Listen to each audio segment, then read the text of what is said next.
Now that the Gotham War has officially come to a close, Bruce Wayne will need to take account of his life and deal with the fallout of his decisions and the decisions of Zur-En-Arrh. What'll happen next? Well, let's hop into the pages of Batman issue number 139 and find out together, shall we? So then, as we join the book, we see that Batman has wasted absolutely no time getting back on the street and fighting crime. Though, as we hear from a woman that Batman saved from a mugging, it seems that the Dark Knight's tactics have changed in recent time, becoming more brutal and more terrifying. So much to the point that this lady's screams ended up waking up the entire neighborhood, not because she was scared about getting held up at knife point, no, she was scared of what Batman was doing. It would seem that the corrupting influence of Zur-En-Arrh only continues to bleed its way into the rest of Batman's mind, and well, it's turning into a major time bomb. And it's not just Batman that's being changed by the influence of Zur-En-Arrh either. Bruce Wayne's life is changing too. Mainly, it seems that Bruce has decided to completely discard his civilian alter ego for a new one. He's shaved his head, he's walking around with a fake mustache, he's moved into a dirty old tenement, and as far as he's concerned, this is exactly how things need to be moving forward. One man, one mission, no distractions, and no sidekicks. Yeah, I know this all completely flies in the face of Joshua Williamson's Batman and Robin book that basically just came out, but hey, don't pay attention to that, says this book. Now, what's so important to Batman he had to completely uproot himself in his life? Well, he's thrown himself completely into trying to hunt down the Joker. Well, should I say the three Jokers? Yes, that's right, that's Jeff Johns' story. Has finally been canonized, or they're taking a crack at actually making it canon in the main universe now? It's hard to tell. What blows me away is that Three Jokers was first referenced all the way back at the end of Darkseid War in Justice League number 50 pre-DC Rebirth. It just feels so weird seeing that storyline followed up on only here and now in 2023, but I digress. Batman doesn't have to actually look too hard for the Joker, because as is often the case, the Clown Prince of Crime ends up making his appearance known in an over-the-top theatrical way. He's murdered a man, nailed him to a wall, and set up a gross tableau all over the scene, complete with even more dead bats and spikes. The police are absolutely stumped about what any of this means, and as such, they let Batman in to do his classic big-brain detective work. And oh yeah, wasn't Batman at odds with Renee Montoya and the GCPD at the beginning of Gotham War? Yeah, forget about that, because the book did. Eventually, Batman is able to figure out that the dead bats actually coincide with coordinates on a map, and the coordinates themselves actually end up coinciding with a gray shadow cast on the wall. Hey, Gray Shadow, that was the name of one of Batman's first teachers, Lucy, a French super thief who taught Batman the arts of infiltration and also was maybe his first love? You would know all about this character if you read Chip Zdarsky's excellent Batman the Knight series, which I guess now that it's showing up here in the main continuity, the events of that book are 100% canon after all as Batman's New Age origin story. Batman continues to pound the pavement and look for clues, and eventually he's led to the creepy old mansion owned by the grandmother of the dead man. Turns out she actually made a small fortune in Gotham as a toy maker. Her top seller, I don't think I have to tell you, are baby dolls, and once she went crazy and ended up locking herself away in her palatial manor house, it ended up becoming one giant dollhouse. Hey, it's like that one scene from that new Resident Evil game. Batman skulks around the horror house for a little bit, dodging some deadly booby traps before eventually duking it out with a giant-sized baby doll who was ultimately revealed to be one of Joker's old henchmen, who had briefly left the Clown Prince's side to go work for Catwoman, only to be welcomed back with open arms by the Harlequin of Hate to die right here and now. Batman swears that tonight's the night and that this will be the last death that the Joker is ever responsible for. It's after that he hears the gray ghost's voice upstairs, only to realize that it's video footage that the Joker captured. Lucy might be a much older woman now, but she certainly hasn't lost a level in badass because she manages to escape completely on her own. And no, the irony isn't lost on the Joker at all that Batman's first trainer canonically is a female super thief, and he ended up falling in love with Catwoman, who is also a female super thief. Also, speaking of henchmen, Joker says that with so many of his own people leaving for Catwoman in greener pastures, he was forced to go out of his way to decorate this place himself. And that Batman just never seems to appreciate all the hard work I put into this. Look, I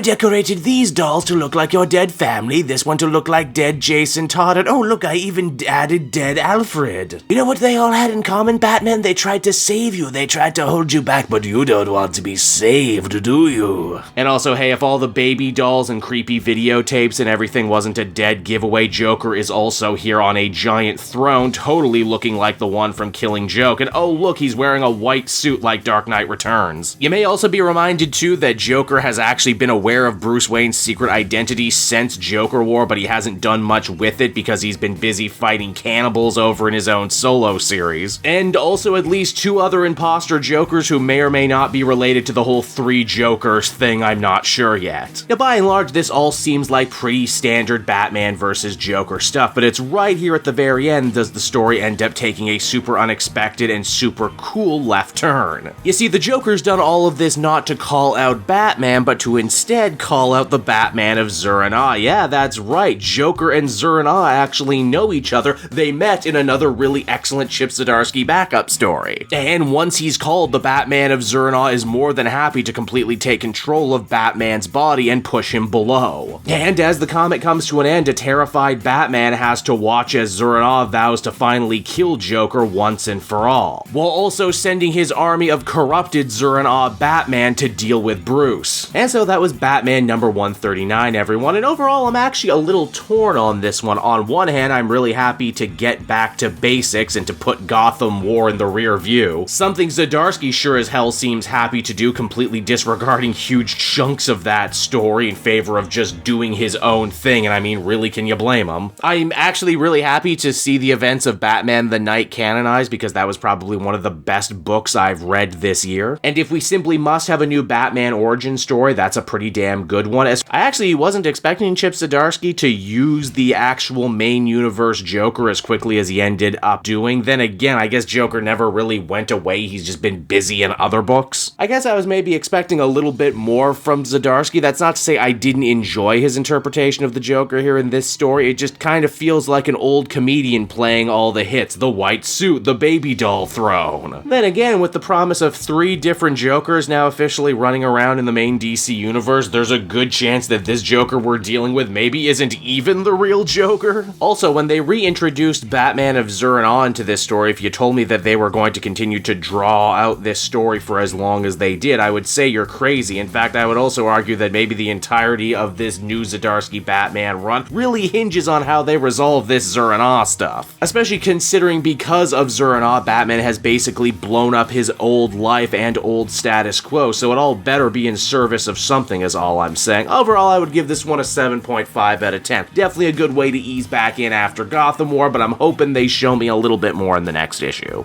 Hey there everyone, it's your pal Cape Joel again, and if you're seeing my face right now, that means you watched to the end of the video, and I'll always be grateful for that. Retention helps in this crazy YouTube game, and so does becoming a patron. If you head on down to the description, you can find a link to my Patreon page. Recently just redid all the tiers, a lot of cool stuff offering up there, exclusive commentaries, exclusive polls, behind the scenes concept art for Capes and Quests, that's the brand new D&D show I've started soon. Never been a better time to become a patron. You can become a patron for as little as $1 a month and help the channel grow and, help me continue to deliver content like what you just saw. So I want to thank you all, and I will see you again next time. Bye-bye.